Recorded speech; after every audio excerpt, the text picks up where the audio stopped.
Heho Pop Gengs,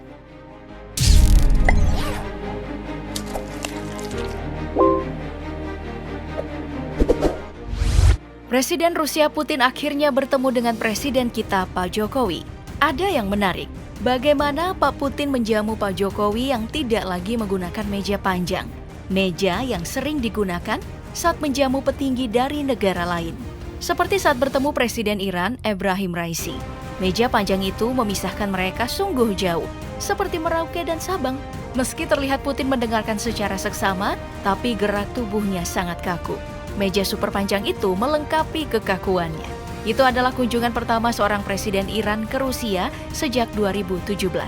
Kedua negara ini memang dikenal menolak kedikdayaan Amerika Serikat. Meski begitu, tak terlalu mesra. Bahkan Rusia yang saat itu masih berbentuk Uni Soviet pernah meninggalkan Iran sendirian dalam perang Teluk melawan Amerika Serikat dan sekutu. Saat bertemu Kanselir Jerman, meja panjang itu kembali terlihat. Olaf Scholz di ujung sana menyimak dengan baik. Mungkin harus lebih fokus dari biasanya, karena mereka tengah membicarakan tensi Ukraina-Rusia, mengikut desas-desus negara barat yang bakal memberikan sanksi terhadap Moskow. Lalu saat bertemu dengan Presiden Prancis, Emmanuel Macron, meja panjang khas itu kembali menjadi perantara. Sangat dingin dan terpisahkan jarak seperti itu, mereka masih bisa berbincang-bincang, yang masih bertemakan tensi Rusia-Ukraina. Meja panjang dan keramat itu yang sering digunakan baru-baru ini sama sekali tak terlihat saat menjamu Pak Jokowi. Berganti meja kecil dihias buket bunga yang cantik.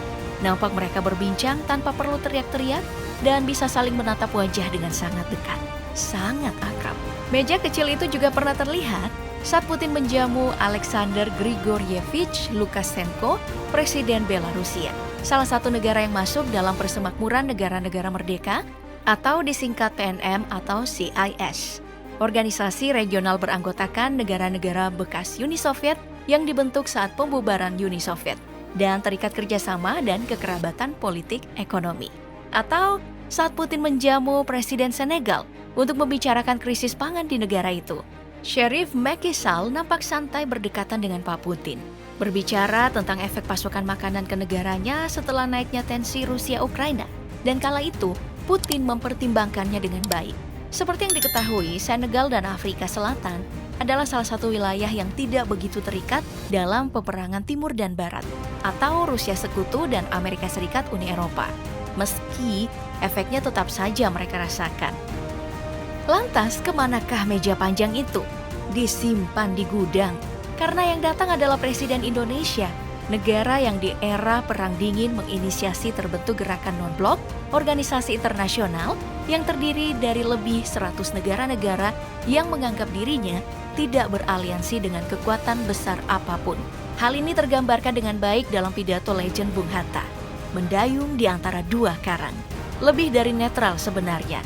Kalimat ini bermakna Indonesia seharusnya tidak memihak negara manapun dalam perang blok Barat dan Timur.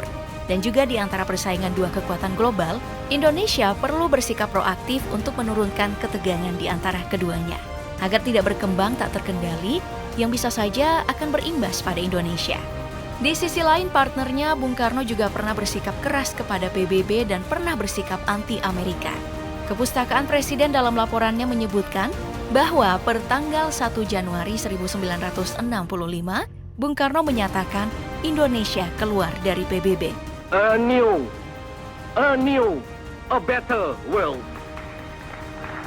Ia memprotes penerimaan Malaysia, antek kolonialisme Inggris, menjadi anggota tidak tetap Dewan Keamanan atau DKPBB. Ketika mendengar instruksi pemimpin besar revolusi Indonesia itu, Sekjen PBB, Utan menangis sedih. Tak menyangka Bung Karno begitu marah dan kecewa. Bung Karno memang dikenal sangat pandai dalam menjalankan politik luar negeri yang bebas dan aktif.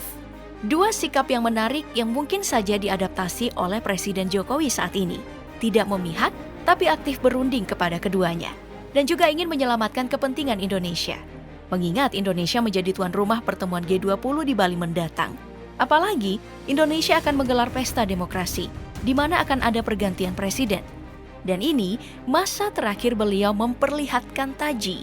atau menjadi kesempatan beliau untuk mengangkat kembali pamor Indonesia dari era Orde Lama yang dikenal kuat secara politik. Tidak hanya meja panjang itu, jarak saat mereka berpidato bersama dengan jarak saat Putin berpidato dengan beberapa petinggi negara lain sangat jauh berbeda. Sepertinya Pak Putin tahu kapan bisa menarik jarak dan kapan bisa berjabat tangan. Apa maksud semua ini? Posisi Indonesia. Karena tidak sekedar jadi tontonan menarik bagi kita. Bahkan Max Walden, salah satu jurnalis media luar negeri, ABC News, menuliskan di Twitter tentang pertemuan itu. Bahwa Presiden Indonesia Jokowi mengatakan setelah pertemuannya dengan Putin, Rusia telah sepakat untuk membuka jalur laut untuk ekspor gandum Ukraina di tengah meningkatnya kekhawatiran akan krisis pangan global. Mendayung di antara dua karang sepertinya membawa hasil tangkapan yang banyak. Tidak hanya Rusia membebaskan visa Rusia-Indonesia, Ukraina membebaskan visa Ukraina-Indonesia, Indonesia juga akan dibantu Rusia di bidang pangan. В полной мере удовлетворить спрос аграриев из Индонезии и других дружественных государств на азотные, фосфатные, калийные удобрения и сырье для их производства. Dan kedua negara berjanji untuk mendukung G20 di Bali. Presiden Ukraina sendiri akan hadir langsung jika perang berakhir. Kembali ke meja panjang tadi. Sebenarnya ada beberapa alasan mengapa meja panjang itu hadir di depan Macron dan Kanselir Jerman. Keduanya kala itu menolak dites COVID-19 di negara beruang merah itu. Mereka memilih untuk melakukan tes sendiri. Alhasil, Kremlin pun menempatkan meja panjang sepanjang 6 meter. Well, tetap saja.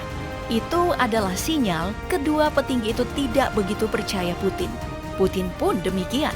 Sedangkan Pak Jokowi tidak hanya berani mendayung di antara dua karang, tapi juga berani mempercayai Putin.